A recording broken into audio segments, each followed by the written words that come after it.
মৈনাক চলে এলাম নতুন একটা ভিডিওতে।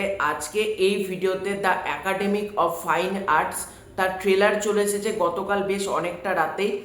তো এই ট্রেলারটার রিয়াকশন করব এবং তার পাশাপাশি আন্ধার যে ছবিটা আসতে চলেছে রায়হান রাফির, এই ছবির তরফ থেকে একটা বড় অ্যানাউন্সমেন্ট করা হয়েছে। বিশাল কাস্টিং, কোন কাস্টের কি নাম হতে চলেছে, কোটা চরিত্র থাকতে চলেছে, তোমাদেরকে আজকের এই ভিডিওতে আন্ধার নিয়েও একটা বড় আপডেট দেব। সবার ফার্স্টে তোমাদেরকে অনুরোধ করব, চ্যানেলে নতুন হয়ে থাকলে চ্যানেলটাকে সাবস্ক্রাইব করে দাও এবং ভিডিওটা ভালো লাগলে অতি অবশ্যই কিন্তু তোমরা লাইক করো, কমেন্ট করো এবং শেয়ার করো। কারণ অনেকেই তোমরা ভিডিও দেখো বাট এগুলো কিছুই করো না। যদি তোমরা এগুলো করো তাহলে আরও নতুন নতুন ভিডিও বানানোর মোটিভেশন পাই। অবশ্যই কিন্তু চ্যানেলটা সাবস্ক্রাইব করে দিও।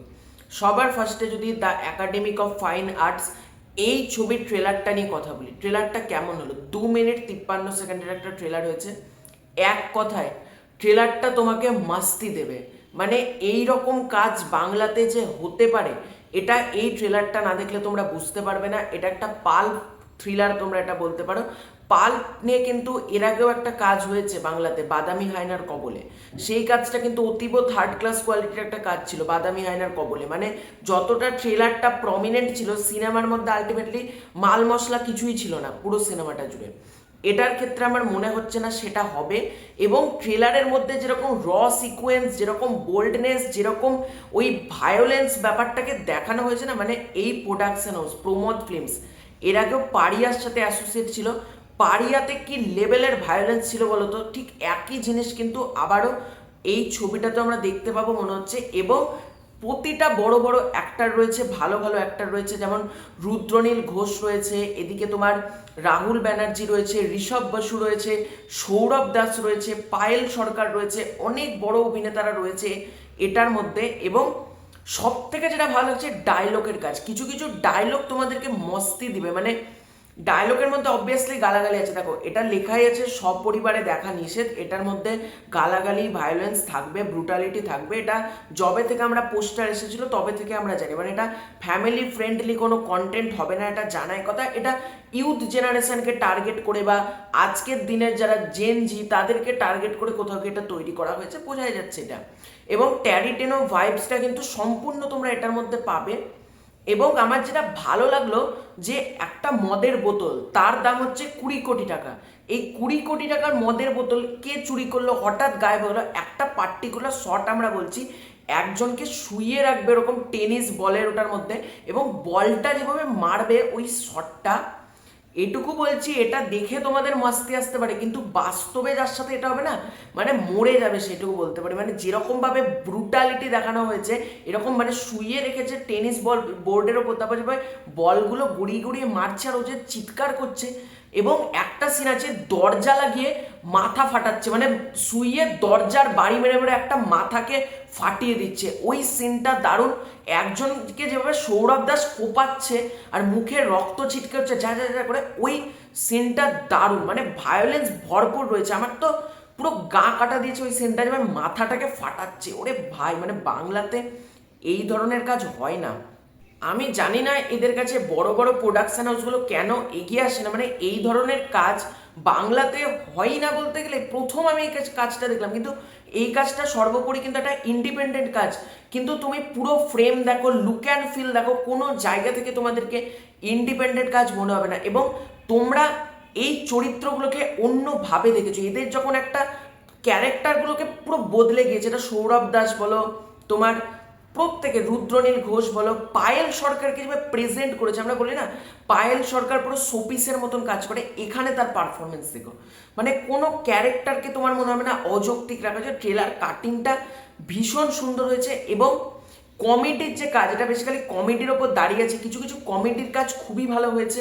এবং প্রতিটা অ্যাক্টারের পারফরমেন্স যেভাবে পুরো ট্রেলারটাকে রেলিভেন্ট করছে সেটা ভীষণ ভালো লাগছে। এবং মানে ট্রেলারটা তোমার দেখে কোথাও গিয়ে মনে হবে না এটা একটা বাংলার কাজ হচ্ছে। ভায়োলেন্স হোক, র সিকোয়েন্স হোক, গালাগালি হোক, বোল্ডনেস হোক, বা তোমার ওই যেরকম একটা সেই পাল্প ব্যাপারটা যেটা নিয়ে আসা হয়েছে, প্রতিটা জায়গাতে এই কাজটা তোমাদের দারুণ লাগবে এটুকু আমি আশা রাখছি। এবং 14ই নভেম্বর কাজটা আসছে এবং লাস্টে রুদ্রনীলের গানে মন চুরি ছাড়া কাজ নেই, আর প্রথমে যেটা হামে দুনিয়া কি পরওয়ায় নেই, মানে যেগুলো ব্যবহার করা হয়েছে গানগুলো দারুণ। এবং রুদ্রনীলের ওই লাস্টের ডান্স হেভি লেগেছে, হেভি।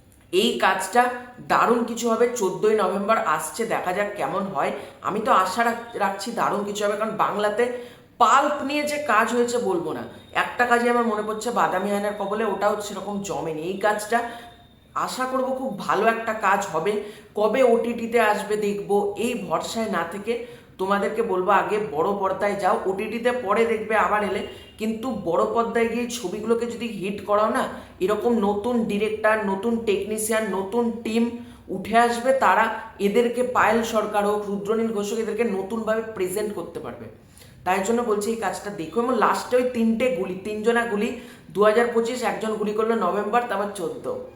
ক্রিয়েটিভিটি খুব ভালো রয়েছে এটার। আর যদি রায়হান রাফির ছবি আন্ধার, এই ছবিটার কাস্ট অ্যান্ড ক্রিউ নিয়ে আসি, তো প্রথমে দেখো এটার আপডেট কোথা থেকে এলো। গিক মিথ বলে একটা ইউটিউব চ্যানেল রয়েছে, যার ওনার হচ্ছে সাকিব চৌধুরী। এবার সাকিব চৌধুরী হচ্ছে আন্ধার ছবির প্রডিউসার প্লাস রাইটার, ঠিক আছে। তো সাকিব চৌধুরীর চ্যানেলে গতকালকে একটা পডকাস্ট হয়েছে 1 ঘন্টা 26 মিনিটের। আমি পুরো পডকাস্টটাই দেখি, ঠিক আছে, প্রথম থেকে শেষ পর্যন্ত কেটে কুটে, মানে আমি কেটে কুটে মানে কি, প্রথমে একটু দেখলাম আবার একটু অফ রাখলাম, কারণ টানা একটা তো দেখা যায় না। তো দেখলাম, আজকে সকালবেলায় গোটাটা আমি কমপ্লিট করলাম। তো এখানে কাস্ট অ্যান্ড ক্রিউ নিয়ে আসি। সবার আগে বলি এই ছবিটা রিলিজ করবে কবে। প্রথমে এটার প্ল্যানিং ছিল ইনিশিয়ালি ডিসেম্বর মাসে, ক্রিসমাস উইন্ডোটাকে তারা টার্গেট করবে, কিন্তু রাফি বলছে কিন্তু এটা 7-8 মাস এখনো পর্যন্ত পোস্ট প্রোডাকশনের টাইম লাগবে। মানে তোমরা ধরে রাখতে পারো কুরবানি ঈদের আগে এই ছবিটা আনা কিন্তু ইম্পসিবল। কুরবানি ঈদের আগে এই ছবিটা আসা খুবই চাপ আছে। মানে এই ছবিটা আমি যতটা পাচ্ছি কুরবানি ঈদে হয়তো আসতে পারে, বা কুরবানি ঈদের আগে রাফির কথা মতো কিন্তু আসার কোনো সম্ভাবনা নেই। তোমরা সকলেই জানো সিয়াম আহমেদ এই ছবিতে একটা মেন লিড প্লে করছে। সিয়াম আহমেদের ক্যারেক্টারের নাম হচ্ছে ডিটেকটিভ দেলওয়ার। সিয়াম আহমেদ এখানে তার মানে একজন ডিটেকটিভের চরিত্র প্লে করছে, যার নাম ডিটেকটিভ দেলওয়ার। চঞ্চল চৌধুরী প্লে করছে শামসের। নাজিফা টুসি ইজ নাদিয়া, মানে নাজিফা টুসি তার ক্যারেক্টারের নাম হচ্ছে নাদিয়া। মোস্তফা মনোয়ার ইজ ইন্সপেক্টর মনোয়ার, তার নামটাকে এখানে নিয়ে করা হয়েছে। ফারুক আহমেদ রেহান ইজ হিমেল, এনাকে আমি সঠিক চিনি না, কালকেই দেখলাম, মানে এনার আমি কাজ দেখেছি কিনা আমার মনে পড়ছে না। আফসানা মিমি ইজ হাজেরা খাতুন। আফসানা মিমিকে তো তোমরা সকলেই চেনো, উৎসবেও রিসেন্টলি আফসানা মিমি যেটুকু পার্ট ছিল, ওই যে গাড়িতে কাঁচটা খুলে বেরিয়ে যাওয়া, আফসানা মিমি দারুণ কাজ করেছিল ওই জায়গাটাতে। আফসানা মিমি অ্যাজ হাজেরা খাতুন। গাজীর আকায়েত ইজ জালাল। স্বর্ণালী চৈতি অ্যাজ মায়া। এবার যদি আমরা ক্রিউয়ের ব্যাপারে আছি, কাস্টিং এই কটায় গতকালকে অ্যানাউন্সমেন্ট করা হয়েছে। মানে বেসিক্যালি সিনেমার শুটিং পুরোপুরি শেষ, একটা নতুন জিনিস দেখলাম, তারপর অ্যানাউন্সমেন্টটা করা হলো। মানে তখন জাস্ট আন্ধার নামটা অ্যানাউন্সমেন্ট করা হয়েছিল, সিয়াম, চঞ্চল চৌধুরী, এদের নাম আমরা বিভিন্ন পত্রিকা মারফত শুনেছিলাম। অফিসিয়ালি কালকে প্রডিউসারের ইউটিউব চ্যানেলে পডকাস্ট দিয়ে অ্যানাউন্স করা হলো। এটা ইউনিক, বাংলা সিনেমার জন্য ইউনিক, বাংলাদেশ চলচ্চিত্রের জন্য এটা ইউনিক। এবার যদি আমরা ক্রিউয়ের ব্যাপারে আসি, কারা কারা টেকনিশিয়ান আছে। সুমন সরকার ইজ ডিওপি, মানে এখানে ডিওপির কাজ করছে Suman Sarkar. Mohammad Tarek is makeup and hair artist, মানে মোহাম্মদ তারেককে আমরা মেকআপ এবং হেয়ার আর্টিস্ট কাজ করতে দেখতে পাবো।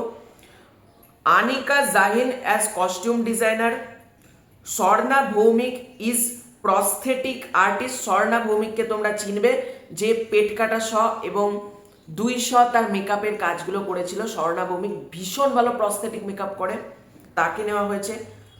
Ahsan Habib Shaon is VFX supervisor, মানে বুঝতে পারছো যেহেতু হরর ছবি ভিএফএক্স তো লাগবেই। এবার আমরা কাস্ট অ্যান্ড ক্রিউয়ের ব্যাপারে জানতে পারলাম। এবার এই ছবিটা বাংলাদেশ চলচ্চিত্রর একটা মোড় বদলাতে পারে, কারণ বাংলাদেশে অনেক হরর ছবি হয়েছে, জিন 2, তার তোমার জিন 3, এদিকে তোমার ওই ইকবালের ডেড বডি, বা এগুলোকে ছবির আন্ডারে আমরা ধরি না।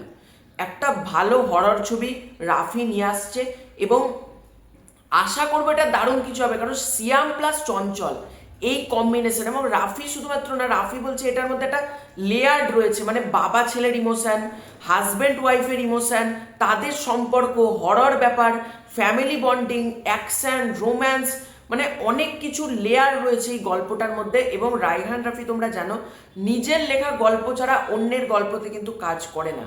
এই গল্পটা নাকি ভীষণ সুন্দর, এই জন্য রাফি কাজ করেছে। এবং বাংলাদেশ চলচ্চিত্রে একটা হরর কন্টেন্টের দরকার ছিল। বা আমাদের এপার বাংলাতেও যে হরর কন্টেন্ট খুব হয় তা বলবো না, তবে ভালো কিছু একটা হবে। আর তোমরা যারা পডকাস্টটা দেখতে চাও, গিক মিথ বলে ইউটিউব চ্যানেলে গিয়ে তোমরা পডকাস্টটা দেখে নিতে পারবে।